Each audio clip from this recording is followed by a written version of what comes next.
여호수아 11장 1절에서 9절 말씀 교독합니다. 오늘 말씀은 이스라엘이 북부 연합군과 싸워 승리하는 것을 내용으로 하고 있습니다. 이 북쪽에 있는 왕들이 동맹을 맺어가지고 이스라엘을 대적하는 그러한 상황이 이제 벌어지게 되었습니다. 더 강력한 북부 동맹군을 만나게 되었습니다. 1절 말씀 보면은 하솔 왕 야빈이 주동을 했습니다. 이 야빈이 북부와 동부와 서부에 있는 그리고 남부에 있는 남아있는 족속들을 다 규합을 해서 가나안 모든 족속을 모아 동맹을 만들었습니다. 이 동맹의 목적은 승승장구 북진하는 이스라엘과 싸우기 위해서입니다.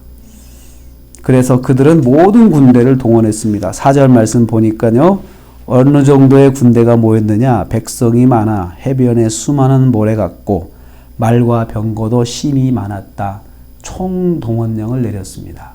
이것은 사생결단하고 지금 싸우려고 나온 겁니다. 군인들만 나온 것이 아니고 모든 백성 다 끌고 나왔습니다. 그래서 죽기 아니면 살기로 이제 전쟁을 하려고 나왔습니다. 이스라엘이 제대로 된 지금 군대를 만나서 전쟁을 치르게 되었습니다. 가나안 전쟁의 최대의 적수를 만났습니다. 지금까지 계속해서 승승장구했습니다. 단번에 싸워서 이기고 했습니다. 그러면 좀 기세가 꺾여야 되는데 싸워도 끝이 없습니다. 그리고 상대는 더 강력하게 다가오는 것입니다. 그래서 이겨도 더 강한 상대가 나오는 어떻게 보면 갈수록 좀 두려움이 올 수밖에 없을 것 같아요. 상대의 기는 꺾이지 않고 더 강하게 도전을 해오니까 그렇습니다.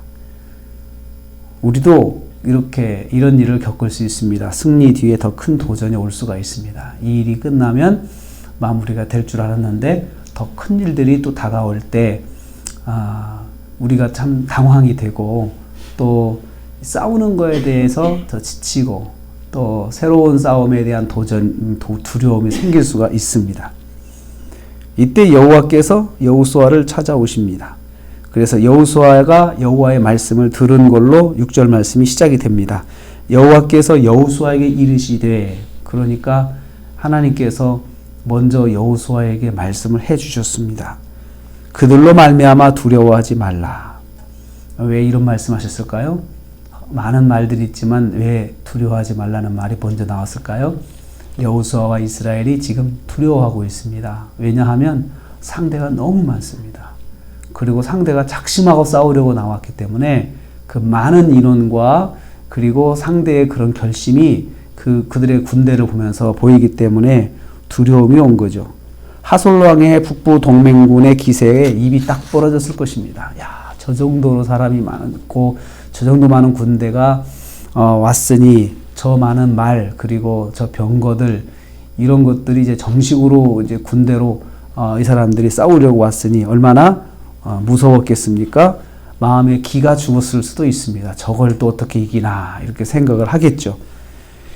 그들로 말미암아 두려워하지 말라 이렇게 말씀하셨습니다. 그리고 또 말씀하시길 내일 이맘때에 너를 승리하게 해주시겠다. 6절 말씀에 내일 이맘때 딱 날짜를 정해 주셨어요. 내일 이맘때에. 그래서 여호수아가 이 말씀을 딱 듣고 힘이 났습니다. 정신을 가다듬고 이스라엘을 지도하게 됩니다.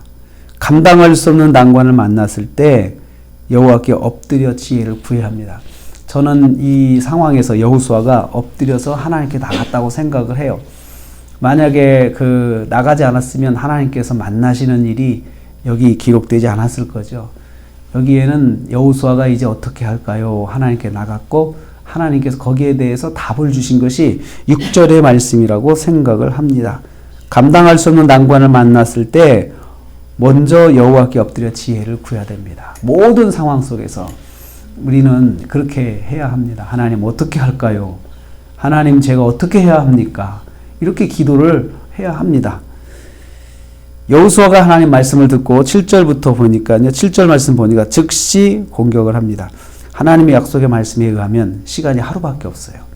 하루밖에 없기, 내일 이맘때니까 지금 여호수아가 말씀을 듣고 나서 24시간 후에 바로 승리하게 해주시겠다고 하는 거니까 여호수아가 할 일이 뭔가 이제 보여졌습니다. 지금 당장 시작을 해야 돼요.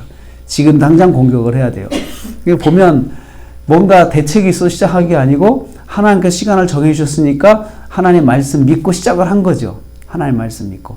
만약에 그 골짜기에 너부러져 있는 그 하솔왕의 그 북부 동맹군을 봤다면 절대로 공격 못 합니다. 그 사람들의 기세, 그리고 그 군대의 기세에 눌려가지고 저걸 보면 우리가 어떻게 이길 수 있을까 생각을 할 거죠. 그런데 그들의 군대를 본 것이 아니고, 상황을 본 것이 아니고, 하나님 말씀만 붙잡았어요. 그래, 하나님께서 내일 이맘때 승리하게 해주실 거라고 했으니까 지금 시작을 해야 되겠구나. 지금 당장 시작을 해야겠구나. 이렇게 생각을 한 거죠. 그러니까 대책 없이 시작한 것입니다. 대책 없이 시작했어요. 하나님 말씀만 믿고 시작을 했습니다. 상대를 눈에 두지 않고 오직 하나님의 말씀만 바라봤습니다. 하나님께서 말씀하신 것이 먼저예요. 상황이 먼저가 아니고 말씀이 먼저였어요. 그래서 8절 말씀에 이제 공격을 했더니 하나님께서 그들을 이스라엘에 넘겨주셨기 때문에 그들이 어떻게 할지 모르고 우왕좌왕 이스라엘 앞에서 패배했다는 말씀이 8절에 있는 말씀입니다. 끝까지 추격해가지고 하나도 남기지 않고 다 진멸했다. 이게 8절의 말씀이죠. 그래서 9절 말씀 보면요, 여호와께서 자기에게 명령하신 대로 여호수아가 행했다. 근데 중요한 게 이거죠.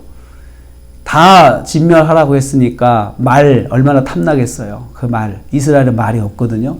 그러니까 그 말을 이제 노획해가지고 이제 이스라엘이 전쟁에 사용하면 얼마나 좋을까요? 병거, 이스라엘은 병거가 없습니다. 병거는 최대의 지금으로는 전차와 같은 역할을 하는 공격 무기잖아요. 근데 이스라엘이 이걸 노획했는데 이것도 이스라엘이 있으면 얼마나 좋을까요? 그렇지만 여호수아는 하나님 말씀대로 이걸 다 폐기시킵니다. 말은 기능을 못하도록 뒷발에 힘줄을 끊어가지고 전쟁에 동원 못하게 하고, 병거는 불태 없애가지고 병거 자체가 이스라엘에게 남지 않게 그렇게 했습니다.